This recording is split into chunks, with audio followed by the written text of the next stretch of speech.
Kelangkaan minyak goreng kemasan bersubsidi minyak kita terjadi di berbagai daerah. Kelangkaan ini terjadi 2 bulan menjelang Ramadan. Apakah ada pedagang nakal yang bermain? Dan untuk mengetahuinya, saya ajak Anda berbincang dengan Direktur Ekonomi Komisi Pengawas Persaingan Usaha, Bapak Mulyawan Rana Manunggal. Halo Bapak, selamat pagi Pak. Terima kasih sudah bergabung bersama kami Pak. Selamat pagi, Ya, terima kasih telah mengundang saya. Ya, Pak Mulyawan, ini kita bicara mengenai kelangkaan. Kalau tadi informasinya sudah 2 bulan, apa yang menjadi penyebabnya, Pak? Apakah memang produksinya berkurang, pasokannya berkurang, ataukah memang dalam tanda kutip ada modus di balik ini, Pak?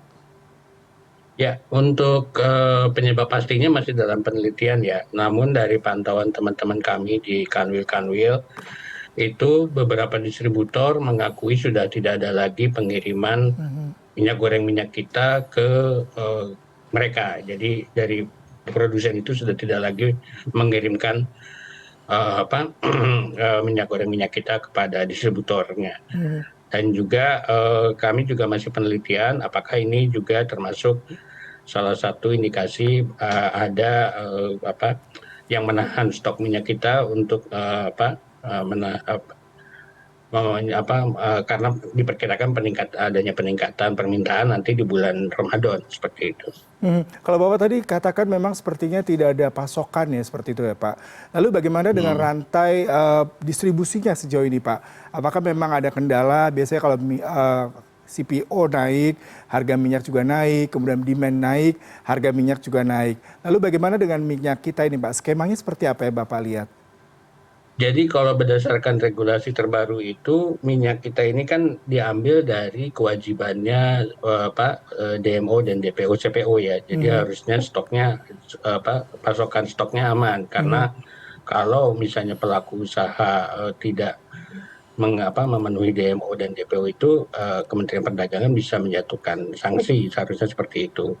Ya. Nah, ini kita besok ingin berdiskusi dengan Kementerian Perdagangan ini bagaimana pelaksanaan demo DPO-nya, apakah ada sanksi ataupun insentif bagi pelaku usaha yang melaksanakan demo DPO seperti itu.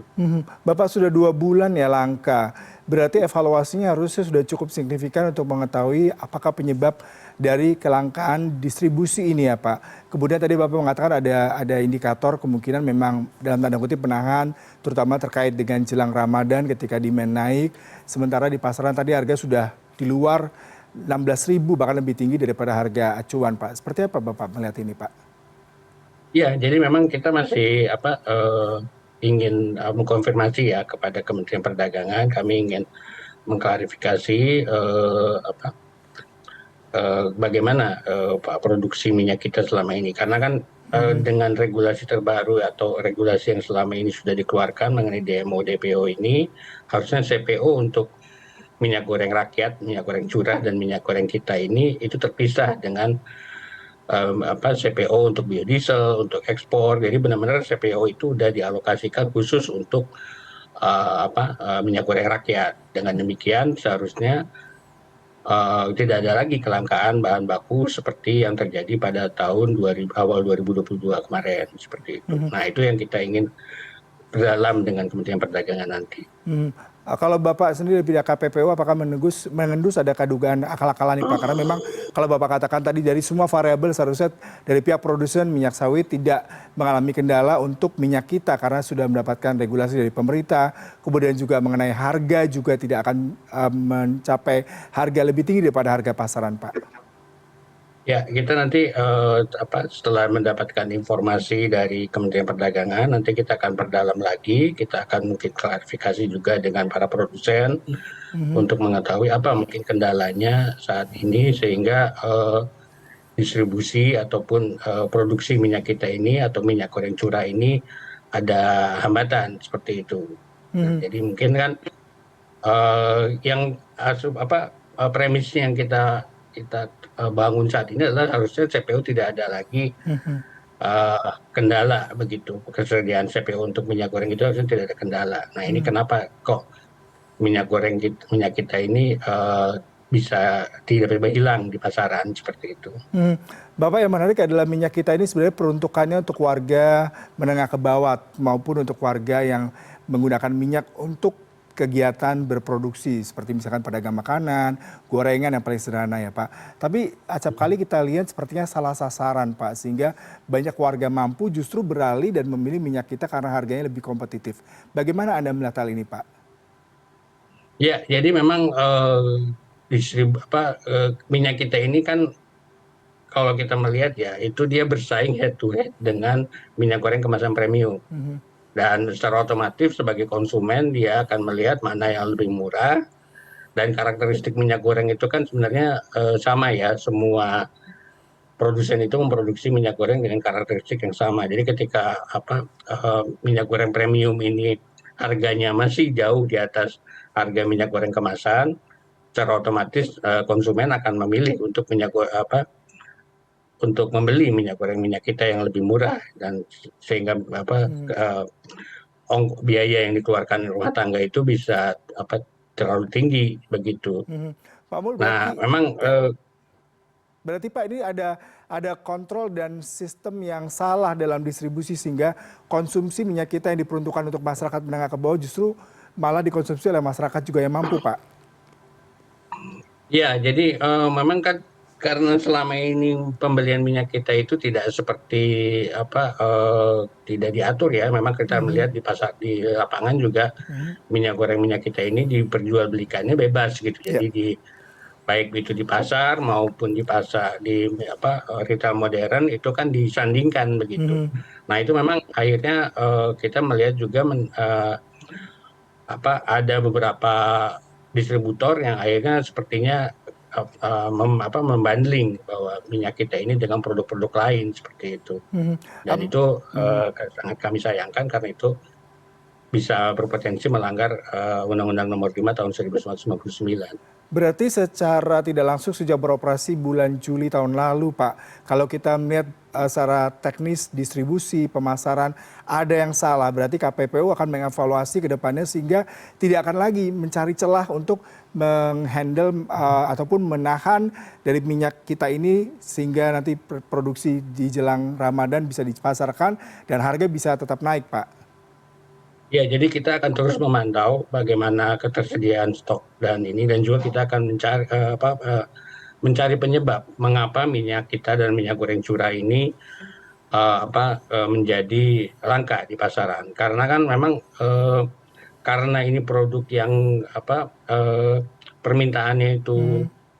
tidak bisa disubstitusi ya. Ya. Minyak goreng itu sampai sekarang belum bisa digantikan dengan minyak goreng kelapa ataupun minyak goreng yang lain yang harganya jauh lebih tinggi, sehingga kebutuhan masyarakat akan minyak goreng ini harus terpenuhi, dan itu dan juga terjangkau seperti itu. Mhm. Jadi kita akan terus memantau, KPPU akan terus memantau bagaimana, dan apabila ada hambatan ini ya terus kita akan terus mencari penyebabnya kenapa. Mhm. Kalau kita bicara mengenai harga ya Pak, saat ini tidak hanya minyak kita tapi juga harga minyak curah maupun minyak premium masih cukup tinggi mengingat demand di Indonesia. Kalau berdasarkan data BPS, konsumsi minyak rumah tangga saja per bulan 3 liter lebih ya Pak ya. Lalu bagaimana dari pihak KPPU untuk memantau dan mengontrol harga minyak yang fluktuatif terutama nanti jelang Ramadan yang kurang lebih 1,5 bulan lagi Pak? Ya, jadi kita kan memang alhamdulillah di teman-teman di KKN Wil itu sudah biasanya sudah kita bekerja sama juga dengan Satgas Pangan dan juga tim pengendalian inflasi daerah, kemudian juga dengan Dinas Perdagangan dan Perindustrian daerah itu kan kami sudah kami teman-teman di lapangan itu sudah sering lah melakukan sidak, kemudian Mhm. memantau harga. Kami juga terus memantau pasokan juga di lapangan seperti itu. Dan itu memang saya pikir sebagai pencegahan lah bahwa itu ketika KPPU beserta para stakeholder lainnya melakukan pengawasan, kami berharap tidak ada pelaku usaha yang mencoba-coba lagi untuk mengatur pasokan ataupun menahan pasokan supaya harga minyak ini mengalami kenaikan seperti itu. Pak Mul, kalau saya sedikit mau mengutip pernyataan dari Mendak yaitu Pak Zulkifli Hasan pada Senin 30 Januari kemarin yang mengatakan minyak kita itu tidak langka, tidak berkurang, tetapi memang karena merek ini digemari oleh konsumen sehingga tidak hanya dijual di pasar tradisional tapi juga masuk ke pasar modern, retail sehingga demand-nya banyak. Berarti ini ke depannya harus ada regulasi yang jelas ya Pak, mengingat memang peruntukan minyak kita untuk masyarakat menengah ke bawah, kemudian juga pemantauan dalam pelaksanaan perdagangannya sendiri juga harus dibenahi ya Pak. Ya, kalau misalnya pemerintah memutuskan bahwa minyak kita ini hanya ditujukan untuk masyarakat taruhlah berpenghasilan menengah ke bawah, itu berarti memang harus dibuat regulasi terbaru dan itu juga harus ada tata cara pembeliannya. Bagaimana minyak apa misalnya seperti apa ya kayak beras murah gitu lah. Jadi kan bagaimana sebenarnya yang bisa membeli beras apa komoditas yang murah-murah ini apakah dia harus terdaftar dalam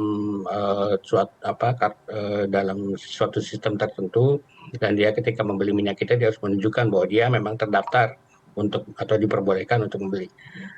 Tapi sampai saat ini kita belum menemukan kebijakan seperti itu dan memang kalau misalnya pemerintah memutuskan bahwa minyak kita ini hanya boleh dikonsumsi oleh masyarakat itu ya berarti memang harus dibuat sistemnya seperti itu. Tapi kalau misalnya minyak kita ini ternyata sebagai alternatif dari minyak goreng kemasan premium, ya memang berarti head to head ini akan selalu terjadi persaingan antara minyak kita dengan minyak goreng premium di pasar ini. Ya, Pak, ini terkait dengan kebijakan pemerintah yang akan mengganti biodiesel B20 menjadi B35 di Februari ini, Pak. Apakah akan merubah dari pasokan minyak sendiri, Pak? Mengingat memang pada penggunaan B20 itu hanya 9 juta, kemudian B35 itu akan menjadi 3 juta sehingga perlunya 12 juta kiloliter pasti akan lebih banyak lagi. Dan akan berpengaruh terhadap pasokan CPO juga, Pak. Kalau kita melihatnya dari produksi dan permintaan CPO itu sebenarnya tidak terlalu berpengaruh karena kan produksi CPO kita itu rata-rata di angka 30-an juta ton. Sementara domestik kita itu kebutuhannya mungkin sekitar 18 sampai dengan 20 juta ton. Berarti kan kebutuhan supply CPO untuk domestik itu masih berlebih. Pelaku usaha masih bisa melakukan ekspor CPO, tapi juga bisa tetap memenuhi kebutuhan dalam negeri begitu. Jadi saya pikir selama kewajiban DMO dan DPO ini berjalan, harusnya tidak ada lagi kelangkaan CPO untuk kebutuhan produksi minyak goreng. Baik, terima kasih Bapak Mulyawan untuk perbincangan pagi hari ini, Pak. Salam sehat dan selamat bertugas, Pak. Terima kasih, salam sehat.